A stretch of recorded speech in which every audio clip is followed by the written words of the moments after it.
ശനിയാഴ്ചത്തെ episode കഴിഞ്ഞിരിക്കുകയാണ്. നമ്മൾ പ്രതീക്ഷ പോലൊക്കെ തന്നെ, വേറെ വ്യത്യാസങ്ങളൊന്നുമില്ല. അവരുടെ അജണ്ട എന്ന് പറഞ്ഞു കഴിഞ്ഞാൽ ജാസ്മിനെ ഒന്ന് വെളുപ്പിക്കുക, ഇടയ്ക്ക് നോറയെ ഒന്ന് വെളുപ്പിക്കുക. ഇന്ന് ജാസ്മിനെയും നോറയും പൊക്കുക എന്നൊക്കെയാണ് ലാലേട്ടന്. അതായിരുന്നു ലാലേട്ടൻ്റെ ടാസ്ക് ഇന്നത്തെ. എൻ്റെ പൊന്നു, ഇത്രയും നാൾ പലതും അനുഭവിച്ചിട്ട് ലാലേട്ടനൊന്നും ചോദിക്കണ്ട.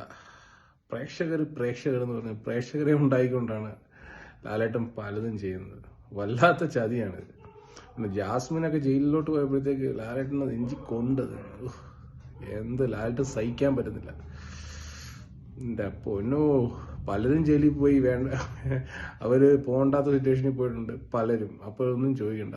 ജാസ്മിൻ വന്നപ്പോഴത്തേക്ക് നെഞ്ച് തകർന്നു പോയി ലാലേട്ടന്. അവർക്ക് പവർ കൊടുക്കുക എന്നുള്ളതാണ് ലാലേട്ടൻ്റെ മെയിൻ ഉദ്ദേശം. എനിക്ക് മനസ്സിലാവുന്നില്ല എന്ത് കുന്തമാണ് ഇവർ ഈ കാണിക്കുന്നത്. ഇപ്പോൾ കാണുന്നവര് ഇതായി പോകും, അവരുടെ കിളിയൊക്കെ പറന്നു പോകും. ഇതൊരു വല്ലാത്തൊരു ഇതാണ്. ഇതിനെപ്പറ്റി കൂടുതൽ ഞാനൊന്നും പറയുന്നില്ല.